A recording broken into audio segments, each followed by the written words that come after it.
Hello दोस्तों, स्वागत है आप सभी का इस वीडियो में। हम CAIIB एग्ज़ाम से रिलेटेड जो हमारा BFM का कंपोनेंट है, we will be discussing about a few important topics here.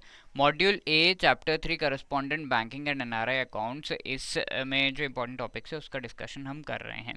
तो in this session will be talking about the NRI को जो भी सर्विसेज दिए जाते हैं उनके बारे में डिस्कस करेंगे। Okay, so this video is part of the foundation series, जहाँ पर हम एक important topic along with the relevant kind of MCQs that can be asked, this is these are being discussed. ठीक है, तो this is the next part of the entire chapter 3 के series. Before moving ahead, I would just like to remind you, if you are preparing for the upcoming CAIIB exam, then you should definitely consider any guidance that you get अगर आपके पास time कम है.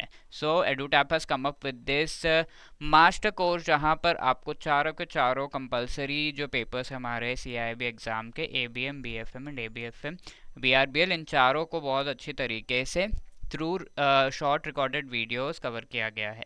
इसके साथ साथ the short recorded videos are actually 15 minutes which can watch during your break time, या फिर on the go आप कहीं ट्रैवल कर रहे हैं, you can watch them.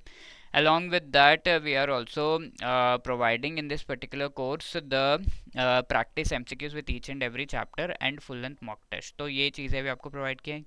along and also we have the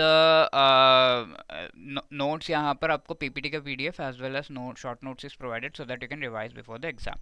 And just before the exam, अगर कुछ भी बच जाता है तो रिविजन के लिए लाइव क्लासेस भी हैं. Okay, what all you can think about it, and if you are availing this you can click on the link given in the description, and यहाँ पर आप जो है CAIIB 75 इस कोड को यूज़ करके 75% का डिस्काउंट जो है प्राइस पर ले सकते हैं ऑफ दिस पर्टिकुलर कोर्स. ठीक है, इसके साथ साथ इंडिविजुअल कंपोनेंट के मास्टर कोर्सेज भी हैं, you can check out that by clicking on the link given in the description. Okay, तो now we are discussing what are the facilities that the NRIs get. So firstly, investments करने से related उन्हें facilities provide किए जा रहे हैं. तो NRIs से जब इन्वेस्टमेंट करवाया जाएगा इंडिया में, अगर वो करेंगे तो they foreign currency will be coming into India. ठीक है, तो शेयर्स में, सिक्योरिटीज में इंडियन कंपनीज के repatriation and non repatriation basis पर they can invest. Repatriation means they can take that money back, non repatriation means they can not. FDI FPI के through कर सकते हैं, एंड ये सारा कुछ foreign exchange management act, FEMA act के through, and उसके जो रेगुलेशन 2000 में लाए गए थे उसके बेसिस पर रेगुलेट किया जा रहा है. तो शेयर सिक्योरिटीज में कैसे ये इन्वेस्ट कर सकते हैं, तो रिपैट्रिएशन बेसिस पर, यानी कि if they are investing they can take that money back, इस बेसिस पे इन्वेस्ट कर सकते हैं शेयर्स, बॉन्ड, सिक्योरिटीज़. जो भी फंड्स अब्रॉड से वो जो है यहाँ पर लेकर आ रहे हैं, या फिर इंडिया में NRE FCNR अकाउंट्स अगर ओपन किए हैं, उसमें से जो अमाउंट है that they can use. So they can invest in rupees या फिर in foreign currency, that is what is understood. Transfer of sale proceeds NRE NRO accounts को जो है ये इन्वेस्ट करने के बाद जो भी प्रॉफिट हो रहा है they can transfer.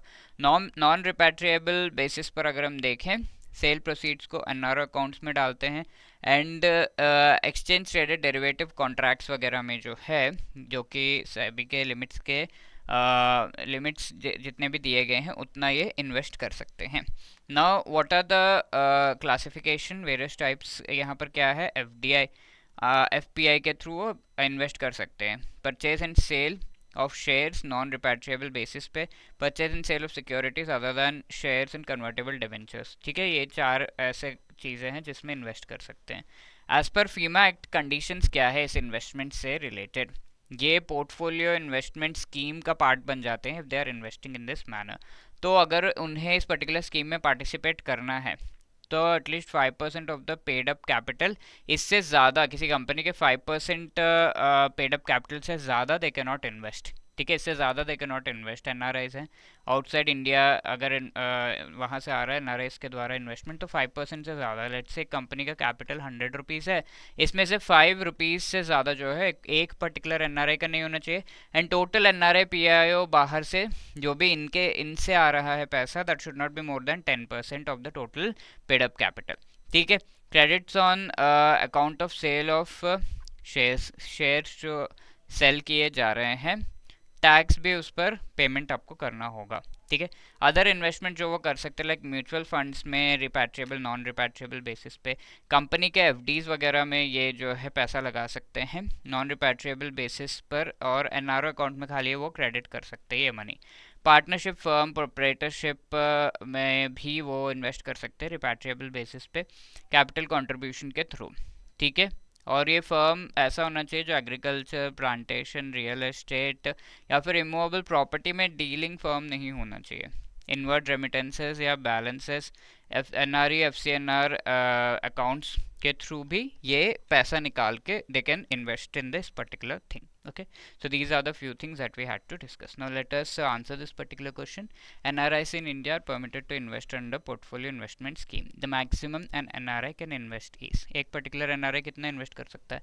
1% of paid up capital, 5%, 10% या 15%. So we have read एक NRI 5% and the total NRIs PIOs का जो group है they cannot invest more than 10%. So B will be the right answer here. Thank you.